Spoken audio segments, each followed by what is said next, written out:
اور اب ہمارا وہ سیگمنٹ جس کا آپ سب کو انتظار تھا.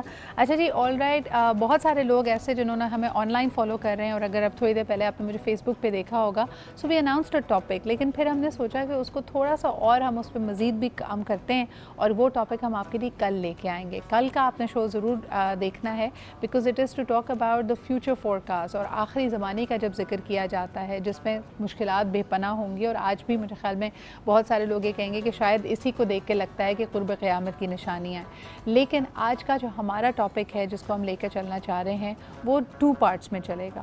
نمبر 1 کہ ہم نے الحمدللہ آج 23واں روزہ اختیار کیا ہوا ہے ماہ رمضان کا, لیکن اس کا جو ہم کہتے ہیں نا کہ مائنڈ باڈی ڈیٹاکس آپ کے اندر آنا چاہیے. جو بھی آپ کی کوئی بھی خلفشار ہے, کسی سے ناچاکی ہے, بغض ہے, کوئی عداوت ہے, کوئی خفگی ہے, یہ تمام چیزیں آپ سے دور ہونی چاہیے.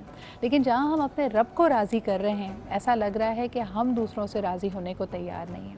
اور بڑی عجیب سی بات مجھے لگتی ہے کہ کچھ لوگ نادم ہو کے, کچھ لوگ واقعی اپنا انٹروسپیکشن کر کے اگر آپ کے پاس معافی مانگنے بھی آتے ہیں, تب بھی انسان سے وہ 2 جملے ادا نہیں ہو رہے جس میں وہ یا تو کسی کو معاف کر دے یا خود معافی مانگ لے. حالانکہ ہم نے ڈھیروں اس کے حوالے سے موضوعات کیے ہیں. گفتگو یہ بھی ہوئی کہ شیطان کو اللہ تعالیٰ نے ملعون اور مردود اس لیے قرار دیا کیونکہ جب وہ غلطی اس نے کر بھی لی, اس کو غلطی کا احساس دلایا گیا, تب بھی اپنے احساس برتری میں نہ اس نے معافی مانگی بلکہ یہ چیلنج لیا کہ میں بنی آدم کو بہکاتا رہوں گا. تو ہم بھی کیوں اس روش پہ چلتے ہیں کہ ہمارے لیے بھی معافی مانگنا, کسی کو معاف کر دینا اور دلوں کو صاف کرنا مشکل ہے. اور دوسری بات یہ جو اس کا دوسرا اینگل ہم لے کے چلیں گے وہ یقیناً ادب کے سے ریلیٹڈ ہے.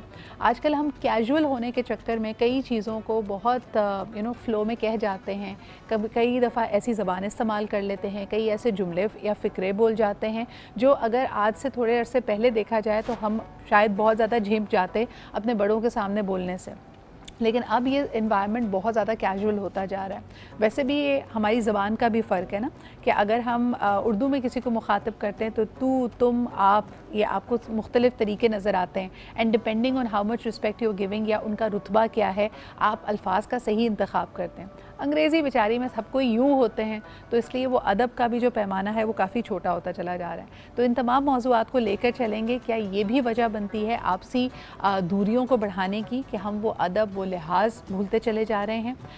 استاد کی عزت, والدین کی عزت, پڑوسیوں کی عزت, کسی بڑے چھوٹے کا لحاظ رکھنا, all of that is going to be our topic today. اس پہ آپ بھی ضرور ہمیں کال کر کے بتائیے کہ آپ کی کیا ایکسپیرینس ہے. زبردست پینل میرے ساتھ موجود ہے, آئیے سب سے پہلے ان سے آپ کا تعارف کراتے ہیں. ہمارے ساتھ موجود ہیں علامہ زہیر عابدی صاحب, بہت بہت شکریہ علامہ صاحب یہاں موجود ہونے کے لیے. آپ ہی کے ساتھ تشریف رکھتی ہیں سربت عسکری صاحبہ, شکریہ سربت آپا for making time. And last but definitely not the least ہمارے ساتھ موجود ہیں ارم ضیاء جی, بہت شکریہ آپ کی بھی آمد کا. اچھا, بات میرے خیال میں ہم آف لائن بات کر رہے تھے ارم جی, وہیں سے شروع ہوئی تھی کہ آج الحمدللہ 23واں رمضان, 1 ہفتے میں رمضان ہم سے رخصت ہو جائے گا. یہ مہمان جس کا ہم پورے سال انتظار کرتے ہیں, لیکن ہماری جو آپسی عداوتیں ہیں وہ نہیں کم ہوئی. یعنی کئی ابھی بھی رشتہ دار ایسے ہیں جن سے ہم ناراض ہیں تو ناراض ہیں, عید پہ بھی ہم شاید کال نہ کریں, یہ انتظار کریں کہ وہ پہلے ہمیں عید مبارک کہیں. تو یہ دلوں کی صفائی کیوں نہیں کر پا رہے ہم؟ اعوذ باللہ من الشیطان الرجیم, بسم اللہ الرحمن الرحیم. اناؤں نفرتوں خود غرضیوں کے پانی میں, اناؤں نفرتوں خود غرضیوں کے پانی میں محبت گھولنے والے بڑے درویش ہوتے ہیں. تو در حقیقت یہ درویشی ہمارے اندر سے ختم ہوتی جا رہی ہے. ہم اپنی اناؤں کے خول میں اتنے بند ہو گئے ہیں کہ اللہ رب العزت سے تو ہر رات رو رو کے معافی مانگتے ہیں اور کہتے ہیں کہ میرے مولا خطا ہو گئی, تو رحیم ہے, تو کریم ہے, تو بخشنے والا ہے, تو مجھے بخش دے. لیکن دوسرے کی غلطی معاف کرنے کا ارادہ نہیں کرتے, اس کو معاف نہیں کرنا چاہتے, اس کی خطاؤں کو درگزر نہیں کرنا چاہتے. جبکہ سرکار علیہ السلام نے فرمایا کہ اس شخص کی زندگی بڑھ جاتی ہے جو اپنے رشتہ داروں سے حسن سلوک کرتا ہے. تو اللہ کے لیے معاف کرنا سیکھیں. اور یہ مہینہ جو میں ہمیشہ کہتی ہوں کہ ہماری کثافتوں کو دھونے والا مہینہ ہے, ہمارے گناہوں کو جلانے والا مہینہ ہے, ہمیں اللہ سے جوڑنے والا مہینہ ہے. تو اللہ سے جڑنے کا تو آسان ترین راستہ جو ہے وہ اس کے بندوں کے ذریعے نکلتا ہے. کہ حضرت مولانا روم فرماتے ہیں کہ میں نے اللہ تک پہنچنے کے لیے اور اللہ کو جاننے کے لیے اللہ کا پسندیدہ راستہ چنا کہ اس کے بندوں سے محبت کرنی شروع کر دیں. تو جب آپ بندوں سے محبت کرتے ہیں تو آپ اللہ کو بھی پاتے ہیں. تو جتنی ناراضگیاں ہیں اللہ کے لیے اسے درگزر کیجیے. لیکن ایک یہاں پوائنٹ ضرور ہے سدرا کہ جہاں چھوٹے جب بڑے ہونے لگتے ہیں نا تو وہ پھر بڑے اکثر اس کو برداشت نہیں کر پاتے. غلطی چھوٹوں کی اکثر ہوتی ہے کہ بھئی زبانیں کہ جب چھوٹوں کی زبانیں بڑی ہو جائیں تو بڑوں کے رتبے چھوٹے ہو جاتے ہیں. وہ جو ٹرانزیشن ہے کسی بھی گھر میں کہ پہلے گھر کا ایک سربراہ ہے, ایک بڑا ہے, چاہے وہ والد ہوں, والدہ ہوں, یا ہو سکتا ہے دادا یا دادی ہوں, لیکن جب نئی نسل یا نیکسٹ جنریشن ان رولز کو ٹیک اوور کرتی ہے تو کئی دفعہ دیکھا گیا ہے کہ بہترین تعلیم, بہترین تربیت, بہترین طریقے سے سمجھانے بجھانے کے باوجود کمی بیشی رہ جاتی ہے. سہیل بھائی کیا کہیں گے, خاص طور پہ یہ ٹرانزیشن ہم دیکھتے ہیں ادب اور لحاظ کا, جس کا جب پیسے کے حوالے سے تولا جاتا ہے.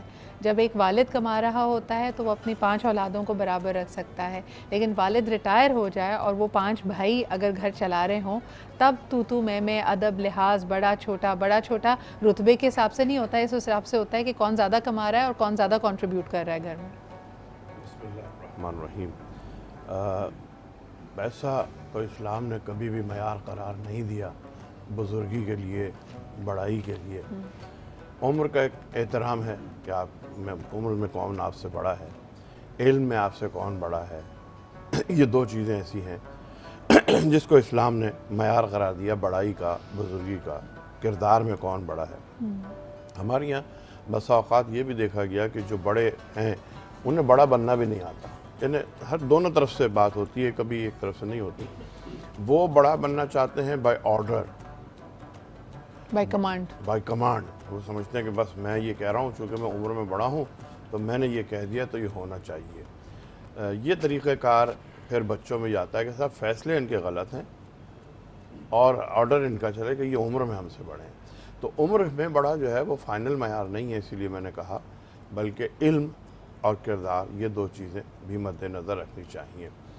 جہاں اگر آپ یہ سمجھ لیں بڑے ہونے کے باوجود کہ صاحب تھوڑا سا اگر آپ شیئرنگ دے دیں اپنے چھوٹے کو, مشورہ جس کو کہیں اپنے فیصلوں میں کہ بھئی یہ میرے ذہن میں خیال آیا ہے, تو اس سے ہوتا یہ ہے کہ چھوٹوں میں کانفیڈنس, ایک اعتماد آتا ہے اور وہ آپ کو اپنا سمجھتے ہیں. پھر جب آپ آرڈر دیتے ہیں تو وہ سمجھتے ہیں یہ تو مالک اور ملازم والا مسئلہ ہے, تو پھر جہاں موقع ملے گا میں وہیں سے نکلوں گا. صحیح. تو اگر آپ شیئرنگ ان کو دیتے ہیں, ان کے ساتھ تھوڑا سا مشورہ کر لیں, ان کو تھوڑی سی اہمیت اور عزت دے دیں, پیار دے دیں, تو یقینی طور پر وہ چھوٹے جو ہیں وہ آپ کے ساتھ. لیکن سہیل بھائی آپ نہیں سمجھتے چینجز اتنی تیزی سے آ رہے ہیں؟ مجھے لگتا ہے کہ اگر ہمارے پیرنٹس نے اپنے پیرنٹس کو دیکھا تھا تو یقیناً اپنے پیرنٹس کو بہت عزت اور مرتبے کی نگاہ سے دیکھتے تھے کہ جہاں دیدہ ہیں, بہت سارے ایکسپیرینسز, تجربات انہوں نے اکٹھے کیے, اور اگر وہ کوئی بات کہہ رہے ہیں تو بڑی اہم ہے. انفارچونیٹلی آج کی جنریشن جب اپنے بڑوں کو دیکھتی ہے یا اپنے پیرنٹس کو دیکھتی ہے تو ان کو یہ احساس ہوتا ہے کہ زمانہ اتنی تیزی سے بدل رہا ہے اور میرے parents are unable to keep up. یعنی کئی ایسی چیزیں ہوتی ہیں جس میں بچہ, جیسے آج کہا جاتا ہے کہ جتنے بچے اسکول جا رہے ہیں یہ ان پروفیشنز میں جائیں گے, 60% وہ پروفیشنز ابھی تک بنے ہی نہیں ہیں. والدین خود ڈسکنیکٹڈ ہوتے ہیں, آؤ ذرا بتا دو یہ کیسے کرنا ہے, انٹرنیٹ کا نہیں پتہ اتنا زیادہ. تو بچے کو کہیں نہ کہیں یہ احساس ہوتا ہے کہ میں کئی چیزوں کے لیے ان سے رجوع نہیں کر سکتا. کیا یہ بھی بے ادبی کی وجہ بنتی ہے؟ یہ بھی اصل میں ایک اور بھی چیز ہے, اس سے زیادہ اہم چیز ہے. اگر آپ ہمارے والدین اور ہمارے دادا اور یہ جو سیکنڈ نسل ہے ان کو دیکھیں تو ان کے ہاں سختی بہت تھی. ہمارے والدین نے ہم پہ بہت سختی رکھی, مجال نہیں ہے کہ کسی قسم سے ہم ذرا سے بھی آؤٹ ہو سکیں. ہم نے یہ محسوس کیا کہ ہمارے والدین بہت زیادہ سخت تھے تو ہم نے اپنی اولادوں کو بالکل کھلا چھوڑ دیا. یہ ایک دم جو کھلا چھوڑ دیا نا بالکل, اس نے بہت زیادہ خرابی پیدا کی کہ وہ ہم نے کنٹرول رکھا ہی نہیں. اب وہ عادی رہے نہیں 5 سال سے, آپ نے کہا کرنے دو, ہمارے ابا تو یہ کرنے نہیں دیتے تھے, ہماری اماں تو یوں ڈانٹ دیتی تھی, نہیں کرنے دو, جو کر رہا ہے وہ کرنے دو, اور ٹھیک ہے بیٹا کوئی. اب وہ ہو گیا عادی, 5 سال 7 سال 10 سال 12 سال, جب وہ عادی ہو گیا اب ماں باپ کہتے ہیں کہ اب ہماری سنو. تو 12 سال جس پیٹرن پہ آپ نے اس کی, یا 15 سال جس پیٹرن پہ آپ نے اس کی تربیت کی ہے, اب 15 سال بعد اگر آپ بینڈ کرنا چاہیں گے یا سیدھی کرنا چاہیں گے بینڈ ہوئی ہوئی شاخ کو, تو وہ ٹوٹ تو جائے گی, وہ بینڈ نہیں ہوگی. یہ ایک بڑا ریزن ہے ہمارے. سروت آپا, ان میں بھی رشتوں میں ہم بھید بھاؤ کرتے ہیں. ہم تمام بزرگوں کو, تمام بڑوں کو ایک جیسا ادب نہیں دیتے. مثال کے طور پہ چھوٹے سے بچے کو بھی آپ دیکھ لیں تو اس کا جھکاؤ ننیال کی طرف ہوتا ہے, ددیال کی طرف نہیں ہوتا. اس کو شاید بتایا جاتا ہے کہ پھپھو, چاچا, تایا یہ تمہارے اپنے نہیں ہیں, یہ کہیں نہ کہیں تمہاری امی سے بغض رکھتے ہیں تو تم سے بھی بغض رکھتے ہیں. ایک یہ ہو گیا. پھر بچیاں جب بڑی ہو جاتی ہیں, شادی ہو جاتی ہیں, تو یہ اسی طرح کا مائنڈ سیٹ ان کو سسرال کے بارے میں دیا جاتا ہے کہ ٹھیک ہے جی. اور وہاں پہ بلکہ ہم شریعت بھی لے آتے ہیں, ہم کہتے ہیں کہ جی دیکھیں دینی طور پہ تو ساس سسر کا خیال رکھنا تمہارا فرض بھی نہیں ہے. تو یہ چیزیں بھی بے ادبی اور مشکلات کو اور بڑھا رہی ہیں. بے شک یہ باتیں بے ادبی اور مشکلات کو بہت زیادہ آگے بڑھا رہی ہیں, اس لیے کہ میں ہمیشہ یہ کہا کرتی ہوں کہ اپنی بیٹی کو اپنے تجربات کے اوپر آپ نہ پالیے. اس لیے کہ ہو سکتا ہے کہ والدہ کے تجربات مختلف ہوں, والدہ کو ڈفرینٹ لوگوں سے واسطہ پڑا ہو, ان کا ڈفرینٹ لوگوں سے سامنا ہوا ہو, لیکن ہو سکتا ہے کہ اس آنے والی بچی کو اچھے لوگ ملے, اچھا انوائرمنٹ ملے, اچھا سسرال ملے, مگر کیا ہوتا ہے کہ اس کو پالا اسی نقوش پر جاتا ہے کہ جن نقوش پر والدہ نے اپنی زندگی گزاری ہے. اگر والدہ کو صبح صبح اٹھنے پر مجبور کیا جاتا ہے تو جی وہ بیٹی اب کبھی بھی صبح کو نہیں اٹھے گی. یہ ایک آج کل ایک بڑی عجیب سی بات ہے ارم جی, آپ نے بھی نوٹس کیا ہوگا, ثروت آپا آپ نے بھی, کہ رشتہ ہوتے وقت پہلے مائیں بہت زیادہ بڑھا چڑھا کے بتاتی تھی کہ جو صوفے یہ سموسے رکھے ہیں اور پیٹیز رکھی یہ بھی ہماری بیٹی نے بنائی ہے. لیکن اب کھلم کھلا کہہ دیا جاتا ہے بھائی ہماری بیٹی تو کچھ نہیں پکانا جانتی, نہ کچن میں جائے گی, اور آپ کے پاس اگر ہے کوئی کوک تو آپ بات آگے بڑھائیے ورنہ نہ بڑھائیے. صدرہ مجھے یاد ہے میرے پاس ایک ماسی ہوتی تھی, تو اس نے کہا کہ میں چیزیں بنا کے میں ٹیبل پہ رکھتی ہوں, اور وہ جو خاتون ہے وہ کہتی ہے کہ جی بیٹیوں نے بنایا ہے. تو وہ بڑے درد دل کے ساتھ مجھ سے یہ بیان کر رہی تھی. ثروت آپا آپ کے مائک میں تھوڑی سی گڑبڑ آ رہی ہے, ویل پک اٹ اپ اور اس کو ہم صحیح کرتے ہیں. ارم جی اس پہ آپ کامنٹ کرنا چاہیں گی before I had for the break? میں بالکل کہنا چاہوں گی کہ یہ آج کل کی صرف ماؤں کا نہیں ہے. اگر میں اپنی امی کو یاد کروں تو میرا جو پروپوزل آتے تھے تو انہیں صاف کہتی تھی میری بیٹی بہت پھوڑے سے کچھ بھی نہیں آتا, تو مگر وہ سچ بولتی تھی. لیکن وہ اس نیت سے کہتی ہوں گی کہ بھائی سکھا دو تو کر لے گی, لیکن آج کل دھونس جمائی جاتی ہے کہ دیکھیں جی ہماری بیٹی سے ایکسپیکٹ نہ کریں کہ وہ گھرداری کرے. ہم چاہتے ہیں کہ ہماری بچیاں سسرالوں کو جا کے اس طریقے سے اپنائیت دیں نہیں. ایک یہ ڈفرینس آ چکا ہے, یہ مائنڈ سیٹ بن چکے ہیں. وہ 1.5 اینٹ کی مسجد ہم کو زیادہ عزیز ہوتی ہے بنسبت یہ کہ پیار محبت سے رشتے کو بنایا جائے. تو یہ معاشرے میں چیز کو بدلنا چاہیے. بالکل صحیح جی. اور پہلے جو ہم کہتے ہیں نا کہ رشتوں کا احترام یا آپسی ایکا اس لیے بھی تھا کیونکہ لوگ امیجن کرتے تھے کہ اگر 3 بھائی ہیں تو تینوں نے ساتھ رہنا ہے. وہ بڑی بہو کا پھر ایک مقام ہوتا تھا, اس سے ایکسپیکٹیشنز فرق ہوتی تھیں کہ اس نے پورے کنبے کو, خاندان کو لے کر چلنا ہے. اب جی پہلی ڈیمانڈ یہ ہوتی ہے کہ ہم سب الگ الگ رہیں گے, ساتھ ساتھ رہنے کا کوئی سین نہیں ہے, اور الگ الگ جب رہیں گے تو پھر عید بقرعید بھی بڑی مشکل سے ملا کریں گے. اس پہ جا رہے ہیں. دیکھیں آج سے 10 سال پہلے اگر ہم چلے جاتے ہیں, آف لائن بھی ہم یہی گفتگو کر رہے تھے, تو شاید ہمارے یہاں joint family system was much stronger. شہروں میں بھی ہم دیکھتے تھے کہ 3 بھائی 4 بھائی بہن بھائی سب لوگ ایک ساتھ اکٹھے بڑے گھروں میں رہ رہے ہیں. تو وہاں پہ پڑھنا بڑے ہونے والا بچہ اس نظام کا عادی ہوتا ہے, اس کو پتہ ہوتا ہے کہ اتنے بڑے کنبے کو ساتھ لے کر کیسے چلنا ہے. کسی نے کوئی اونچ نیچ اگر بات کہہ دی, کسی اور نے آپ کو ڈانٹ دیا آپ کے والدین کے علاوہ بھی, تو آپ نے اس کا بھی ادب کرنا ہے, اس بات کو بھی سننا ہے, اور ہر ایک کو, ہر بڑے کو اتنی ہی عزت دینی ہے. انفارچونیٹلی آج کے زمانے میں جب ہم دیکھتے ہیں کہ نیوکلیئر فیملیز زیادہ ہیں, ایک بچے نے صرف اپنے والدین کو, اور والدین میں بھی ہو سکتا ہے دونوں کام پہ جا رہے ہوں, یا صرف آپ نے میڈ دیکھی ہے گھر میں. آپ جب اتنے سیکلوڈڈ پرائیویٹ انڈیویجول سسٹم سے آتے ہیں تو شاید آپ کے لیے فطری طور پہ یہ مشکل ہو جاتا ہے ایک بھرے پورے کنبے میں ایڈجسٹ کرنا. زہیر بھائی اس پہ آپ کیا کہیں گے؟ ہاں بالکل صحیح بات ہے کہ ظاہر ہے کہ جو بچہ اکیلا رہا ہو اور اسے ایک عادت ہو کمانڈ کرنے کی یا اپنی چیز الگ رکھنے کی, وہ پھر بڑا ہونے کے بعد اس قابل نہیں ہوتا کہ وہ ایک جوائنٹ فیملی سسٹم کو اڈاپٹ کر سکے. اصل میں یہ جو ہمارے یہاں نیوکلیئر فیملی سسٹم بن رہا ہے, یہ ہم بڑے افسوس کی بات کہنا یہ پڑتا ہے کہ آپ امریکہ میں جائیں تو they are coming back towards joint family community living, they are coming back. انہوں نے یہ محسوس کر لیا کہ نہیں صاحب یہ جو اکیلا رہنا زندگی بھی کوئی نہیں. ہم اصل میں چیزوں کو اور مٹیریلسٹک اتنے ہو گئے ہیں کہ مادیت کو ہم نے بس اپنا ایم بنا لیا ہے, میرا پیسہ, میری چیز, میرا یہ. ہمارے پاس رشتے، جذبے اور احساسات وہ ہم ختم کرتے چلے جا رہے ہیں. اینڈ ٹرسٹ فیکٹر سب سے بڑی چیز ہے بھائی. سربت آپا پہلے ہم جب اسکول جاتے تھے اور اگر ہماری ٹیچر نے ہمیں ڈانٹ دیا، کسی بات پہ ٹوکا، اور گھر آ کے ہم اگر شکایت بھی کریں کہ امی آج بڑی بےزتی ہوئی ہے کلاس میں، تو میں کہتی صحیح ہوئی ہے، بلکہ کم ہوئی ہے اور ہونی چاہیے تھی. اور پیرنٹ ٹیچر میٹنگ میں بھی یہی میسج دیا جاتا تھا ٹیچر کو کہ آپ کی ذمہ داری، آپ ٹھوک بجا کے صحیح کریں، اور بالکل صحیح آپ نے ڈانٹا ہے، سختی کریں. آج الٹا ہے. آج بچے کو چھوٹے سے بچے کو یہ بتایا جاتا ہے کہ تم جس اسکول میں جا رہے ہو وہ بڑا ایلیٹ اسکول ہے، اور تمہاری دی ہوئی فیس سے تمہاری ٹیچر کی تنخواہ جاتی ہے. تو وہ ادب لحاظ تو بہت سائڈ پہ رہ گیا نا، یعنی اس کے پاس تو رائٹ ہی نہیں ہے ٹیچر کے پاس کہ وہ آپ کو کسی چیز پہ کریکٹ کر سکے. اور مجھے یہاں پر آپ کی اس بات پر ایک واقعہ یاد آ رہا ہے. میرے بچوں کو میٹرک تک اب موبائل الاؤ نہیں تھا، تو لیکن جو بڑا والا بچہ تھا اس کے پاس موبائل اس لیے آ گیا کہ اس کے چچا نے اس کو گفٹ کر دیا تھا. تو گھر میں ایک جگہ مخصوص تھی، وہاں پر اس کا موبائل رکھا ہوتا تھا. وہ کبھی 1 گھنٹے کے لیے نکال کر استعمال کرتا تھا، اور میں دیکھتی رہتی تھی کہ وہ موبائل وہاں پہ رکھا ہوا ہے. ایک دن وہ بچہ اسکول گیا تو وہاں پر موبائل نہیں تھا. تو میں پیچھے اسکول چلی گئی اور میں نے وہاں پر جا کر پرنسپل سے کہا کہ دیکھیے بچے کو پتہ نہ چلے کہ میں اسکول آئی ہوں، اور کسی صورت سے اس کے بیگ کی تلاشی لے کہ کہیں وہ اسکول تو لے کر نہیں آیا ہے موبائل. تو ان کے پرنسپل نے کہا کہ کاش ایسی مدرس اور بھی ہوتی. ہم تو اگر کسی سے کہتے ہیں کہ جی آپ کا بچہ موبائل لے کر آئے تو وہ کہتے ہیں کہ پلٹ کر آپ کو کیا ہے، ہم نے دیا ہے، ہمارا بچہ ہے، ہماری چیز ہے. تو یہ بات ہوتی ہے کہ آپ کی پرورش کن لوگوں میں ہوئی ہے، آپ کا براٹ اپ کن لوگوں میں ہے. اگر وہ لوگ ایسے ہیں کہ وہ اخلاقیات کو سمجھتے ہیں، وہ جانتے ہیں، بوجھتے ہیں ساری چیزوں کو، تو انشاءاللہ تعالیٰ آپ کے لیے آگے مشکلات پیش نہیں آئیں گی.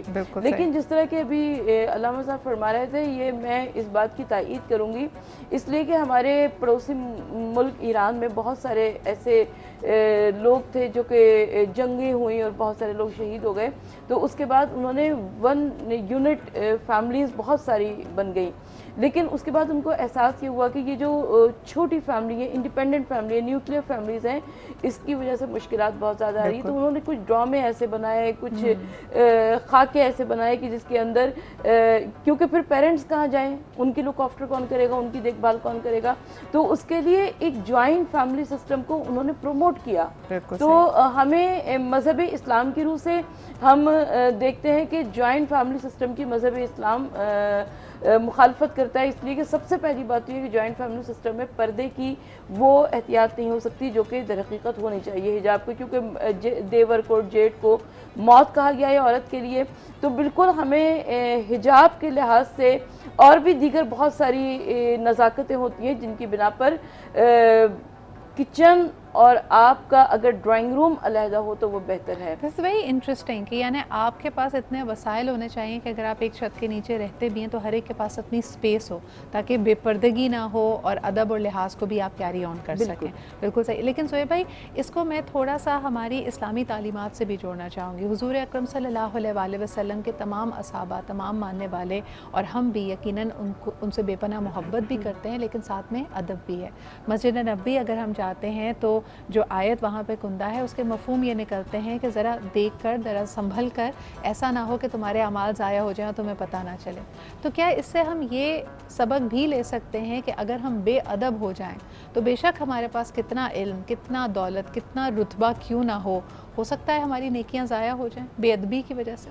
جی، ادب جو ہے وہ دراصل علم کی روح ہے. اگر ادب نہیں ہے تو علم بیکار ہے آپ کا. صحیح. مردہ جسم ہے اگر ادب نہیں ہے. اور ادب کے پھر مراحل ہیں. ادب سے مطلب یہ کہ ایک تو یہ ادب ہے آپ کا کہ کیسے اٹھنا ہے، کیسے بیٹھنا ہے، بڑے سے کیسے بات کرنی ہے، چھوٹے سے کیسے بات کرنی ہے، یہ ادب و آداب ہیں. اور پھر اگر آپ اس ادب میں چلے جائیں جو زبان کا ادب ہوتا ہے وہ پھر ایک دوسرا لیول ہے. ہمارے یہاں تو افسوس کے ساتھ یہ کہنا پڑتا ہے کہ ہمارے یہاں جو تعلیمات مدرسوں میں دی جا رہی ہیں، جو اسکولوں میں دی جا رہی ہیں، اس میں سے ادب نکال ہی دیا گیا، تہذیب بالکل نکال. اور پھر وہی بات آ جاتی ہے تعلیم پہ، چونکہ بات آ جائے گی، اس سے پہلے بھی بات آئی تھی. اسکولز میں بھیجا کس لیے جاتا ہے؟ کیا سوال جواب رٹنے کے لیے؟ نہیں، بھیجا اسی لیے جاتا ہے کہ ایک بچہ جا کے 20 بچوں میں، 30 بچوں میں مکس ہو کر مختلف ذہنی سطح کے، مختلف معاشی سطح کے، مختلف ذات کے لوگوں کے ساتھ وہ جب ملے بیٹھے، شیئرنگ آئے، اس کو بات کرنے بننا آئے، اس کو تمام یہ ساری چیزیں اس کی پورا شخصیت اور اس کی کردار سازی ہوتی ہے. بالکل ہمارے یہاں اب یہ ہو گیا کہ سب اسکول جا تو رہا ہے بچہ، لیکن اس کو سوائے سوال جواب رٹانے کے کسی اور چیز کی طرف توجہ ہی اس کی نہیں دلائی جاتی، کسی طرف نہیں بتائی جاتی. اور جیسا کہ ابھی کہا کہ یہ واقعی آپ تو انہوں نے تو یہیں تک بات کی، اب آپ کو معلوم ہوگا کہ اگر کوئی ٹیچر بچے کو مار دے تو اس کے خلاف FIR کٹتی ہے. تو جب آپ استاد کے خلاف FIR کاٹ رہے ہیں، دنیا میں جا کے استاد کا احترام تو دیکھیں، دنیا میں جا کے استاد کا ادب تو دیکھیں کہ استاد تو اگر یا باپ تو اگر غلط بھی مار دے تو تم اف نہ کرو. لیکن سہیب بھائی پھر وہی بات آتی ہے نا کہ ہمارے یہاں انفارچونیٹلی اگر ہم فار فلنگ ایریاز میں جاتے ہیں وہاں تو جاہریت کا یا شدت پسندی کا یہ عالم ہے کہ چھوٹے سے بچے نے اگر ٹھیک ہے کوئی نافرمانی کی بھی بغیر پرمیشن لیے کلاس سے باہر نکل گیا تو اس کو اس حد تک پیٹا یا مارا گیا کہ اس کی ہڈی ٹوٹ جائے. آئی تھنک یہ قوانین وہاں پہ لگائے گئے ہیں کہ جب آپ اتنی سختی پہ، وہی آپ کی والی بات کہ کچھ لوگ صرف عمر کا فائدہ بھی اٹھا رہے ہیں، ان میں وہ بڑپن آ نہیں رہا جو کہ آنا چاہیے. ارم جی بٹ اس بات میں وزن بھی ہے کہ بچوں کا احترام بھی نہیں ہے. یعنی مجھے لگتا ہے کہ جو عمر میں جتنا کم ہے یا اس کو میرے خیال میں عمر سے زیادہ طاقت میں سمجھتی ہوں کہ جہاں پہ وہ بیچارہ کمزور ہے، زیادہ طاقتور نہیں ہے تو اس کو دبایا ہی جاتا ہے اور اس کا ادب نہیں ہے. آپ دیکھ لیں کہ ہم ہمارے گھر جو سٹاف ہے، جو ڈومیسٹک سٹاف ہے، ہم بچے کو نہیں سکھاتے. پہلے تو ہمیں کہا جاتا تھا کہ اس کو کسی اچھے لفظ سے، یعنی ماسی بھی ہمارے یہاں خالہ کے اس سے نکلا ہے، لیکن ہم نے اس کو اپنے آپ میں ایک اصطلاح بنا لیا ہے کہ نہیں جی ماسی کا مطلب ہے کہ somebody who's less than us. کیسے بچوں کو ہم ادب سکھا سکتے ہیں؟ وہ جملہ ہمیشہ سے سننے میں آتا تھا نا، با ادب با نصیب، بے ادب بے نصیب. تو اپنے بچوں کو وہی والی میں ہمیشہ کہتی ہوں کہ جیسے چیریٹی بگنز ایٹ ہوم، ہر اچھائی آپ کے گھر سے ہی شروع ہوتی ہے. اب میرے جو بچے ہیں تو وہ میرے گھر میں آنے والی تمام میٹس کو آنٹی کہتے ہیں. میرے گھر میں الاؤڈ نہیں ہے کہ آپ انہیں ماسی کہیں. جتنے بھی ڈرائیورز ہیں وہ یا تو بھائی ہیں یا انکل ہیں، چاہے گارڈز ہوں چاہے کچھ بھی ہوں. اسکولز کی جہاں تک بات ہو رہی ہے کہ دیکھو اسکولز کا جو سسٹم ہے نا، ہم اپنے بچے کو تعلیم سیکھنے کے لیے، علم سیکھنے کے لیے بھیجتے ہیں. ڈگری میں اور علم میں بڑا فرق ہے. افسوس کی بات یہ کہ اب جو پڑھانے والے بھی ہیں نا، انہیں شاید وہ پڑھانا بھی نہیں آتا، اس طرح سکھانا بھی نہیں آتا.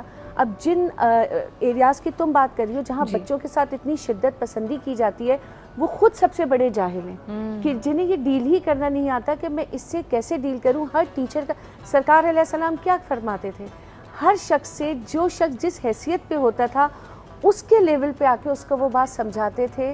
تو ٹیچر کا بھی یہی کام ہے. بڑا وہ مشہور واقعہ بتاتے ہیں نا کہ ایک والدہ اپنے بچے کو لے کے حضور اکرم صلی اللہ علیہ وآلہ وسلم کے پاس یہ شکایت لے کر آئیں کہ یہ میٹھا بہت کھاتا ہے، اور کہا یہ گیا کہ آپ ایک روز بعد آئیے گا یا کچھ ایک ہفتے کے بعد آئیے گا. تھوڑا وقت لیا گیا اور جب دوبارہ حاضر ہوئے تو یقیناً بہت پیار سے بہت شفقت سے کہا کہ میٹھا زیادہ مت کھایا کرو. تو والدہ حیران ہوئی. والدہ نے پوچھا کہ یہ بات تو آپ ہماری پہلی وزٹ میں بھی کہہ سکتے تھے، اس وقت کیوں نہیں بتایا؟ تو حضور اکرم صلی اللہ علیہ وآلہ وسلم نے کہا کہ مجھے خود میٹھا کھانے کا زیادہ شوق ہے. بہت شوق سے فرماتے تھے، آپ نے خود وہ چھوڑی. تو بیسیکلی ٹیچر کا جو کام ہے نا، ہمارے یہاں ٹیچر سمجھتے ہیں کہ چیخ کے ہم نے اپنے اسٹوڈنٹس کو اس وقت آپ خاموش کرا دیتے ہیں. بالکل. لیکن ہمارے یہاں پریچنگ سے پہلے پریکٹس ضروری ہے. اگر آپ نے پریکٹس نہیں کی تو آپ پریچ نہیں کر سکتے. ارم جی اس پہ مزید بھی بات کریں گے. یہ وہ تمام زاویے ہیں جس کے تھرو آپ کا کردار، آپ کی اپنی پرسنالٹی شیپ اپ کرتی ہے. آپ کے ٹیچرز، آپ کے بزرگ، آپ کے پیرنٹس کا بہت بڑا ہاتھ ہوتا ہے. بچپن میں میرے کزن نے، جو کہ UK میں رہتے تھے، جب وہ آئے اور پہلی دفعہ انہوں نے جلیبی کھائی، انہوں نے کہا اس ٹیوب میں سرپ بھرا ہوا ہے. یہ کیسے بھرا ہے؟ آپ نے دونوں طرف سے تو سیل ہے، اس کے اندر سرپ گیا کیسے؟ جلیبی کی انسپریشن سے انہوں نے بھی اپنی ٹیوب اور اپنا وہ نکال لیا. اور اس کے اندر کیا کچھ ہے؟ یہ بیسکلی چاکلیٹ ہے. چاکلیٹ کو ہم نے میلٹ کر کے ایک ایسیٹیج شیٹ کو ہم نے بیسکلی لپیٹا تھا، اس کے اندر چاکلیٹ بھری، اس کو تھوڑی دیر کے لیے ریفریجریٹ کیا تاکہ وہ ہارڈن ہو جائے. وہ میلٹڈ چاکلیٹ اب سخت ہو گئی ہے اور کوئی ایڈیشنز نہیں تھیں، ورنہ چاکلیٹ کی جو کنسسٹنسی ہے وہ چینج ہوتی ہے. پھر ہم نے بنایا یہاں پہ ہمارا اوریو موس. اور پھر ویری کوئکلی مجھے بتائیں کہ جب یہ چاکلیٹ ہم کرتے ہیں اس کو ڈبل بوائلر میں آپ نے میلٹ کیا؟ میں نے ڈبل بوائلر میں نہیں کیا، میں نے مائکرو ویو میں کیا ہے کیونکہ مجھے ایکسپیرینس ہے. لیکن جو اوبویسلی بگنرز ہیں یا پھر آپ کو اگر سیف سائڈ پہ رہنا ہے، ڈبل بوائلر سے آپ کے چانسز آف ایررز کم ہوتے ہیں. ٹھیک ہے. تو ڈبل بوائلر سے آپ نے جب میلٹ کر لیا، you had this tube already, اس میں بھرنے کا طریقہ کیا ہے؟ بس اس کو میں نے اسپون سے لے کے، یا پھر اگر آپ کے پاس کوئی بڑی تھک سرنج ہے تو آپ اس کے ساتھ ڈال سکتے ہیں، اور چاروں طرف اس کو رول کر کے پورا میکنگ شیور کہ وہ ہر طرف سے آ گیا ہے.